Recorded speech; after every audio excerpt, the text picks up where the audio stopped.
Hello, good evening friends. Today is day 10 of 21 days of challenge of uploading video every day, and our topic is Unified Pension Scheme, which was approved by Government of India, not Government of India, Parliament of India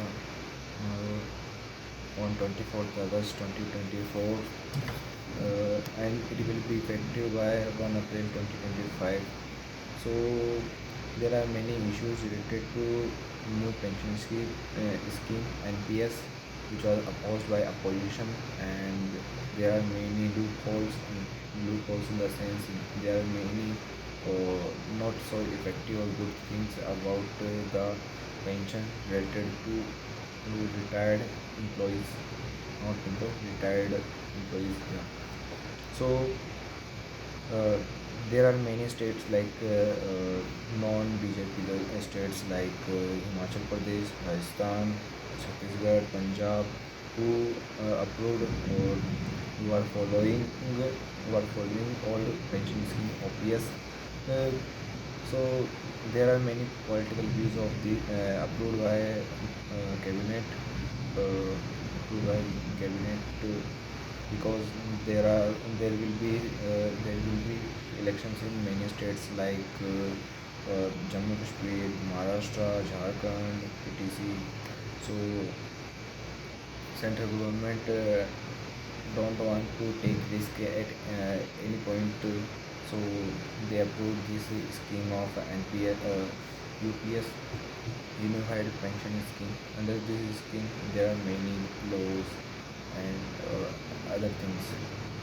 Means there are many schemes related to pension of employees who retired, and many states like Himachal Pradesh, Rajasthan, Chhattisgarh, Punjab, which was not mm, not non-BJP governments, they follow all the pension scheme OPS. So uh, let's discuss about UPS. So UPS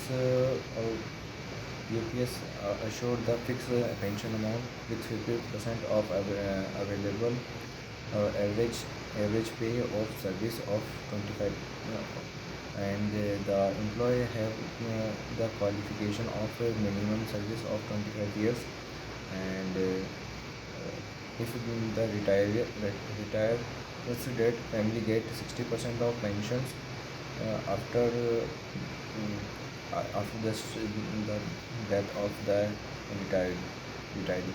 And if there is no 25 years of services, so there will be minimum of 10 years of minimum service. But it doesn't mean that they will give 5,000 or 6,000 as per the service period, but there is a catch that they will give assured minimum amount of pension of 10,000. So there is a surety of minimum pension of 10,000, and this pension will be improved with the inflation rate, or assured the compensate with the inflation rate, cost of living, and other factors.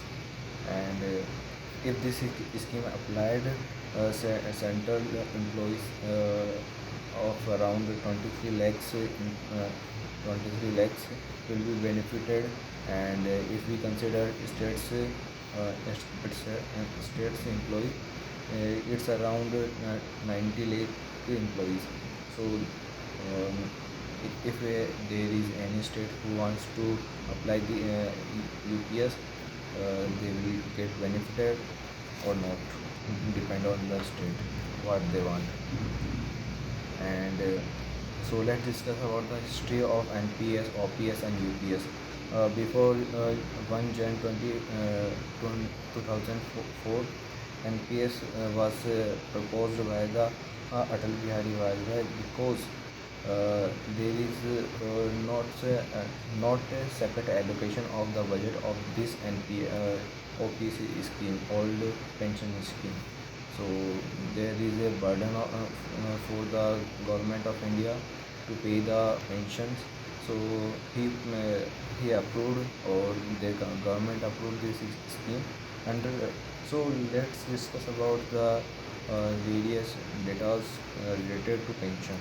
In 1990 to 1991, there are 3,272 crore rupees spent on pensions, and it is increased by 58 times in 2020 to 2021. It's around 1.9 lakh crore rupees. It is a very huge amount. And if we consider total states, if we combine pensions of all state employees, it's around 3.8 lakh crore rupees. So it is not a small amount. So there are uh, two disadvantage of new pension scheme. First is no assured pension that it will be given to employee, and second is that the 10% of salary uh, in NPS is contributed from the basic salary of employee, and and the similar percent of money was given by the government. But in 2019, uh, in the second term of Modi government, 14% is contributed by the employee salary, and the 40% from the government. So employee complained that they have no assured fixed amount, and they have to pay their they have to pay from their salaries to contribute their pensions. So pension will be paid on the basis of your salary, basic salary. It is not assured, and you have to pay your own. And after that, the total money, like 10% from the employee and 10% from the government, the employee have but employee have the right to invest this money of 10%, or 10% of government, and 10% of himself salary, from high to low risk. They have the range of high to low risk, what they want. Pension fund managers promoted by the many public sector banks and financial institute, as well as private institute or private sector banks like SBI, LIC, UTI, HDFC, ICICI, Kotak Mahindra, Aditya Birla, and Tata. Uh, they have to manage the pension fund, and after that, when they will retire, the pension will be paid from this money, of invested money of their and government collaboration, or the contributed money. And after many opposition, in 2023, PM Modi constituted a committee under the chairmanship of TV uh, TV Somnath, who was the finance secretary. And he held the meeting around 100 meetings and recordings, and so he proposed that a unified pension scheme should be approved and effectively applied and executed by the government. So let's see what will be if what will be the effect of this scheme on the government. First, they have to increase their expenditure by 800 crores, 800 crores, and they have the burden of 6,250 crore rupees. So uh, they have to pay more to employees. So it's our today's video. It's so bye friends.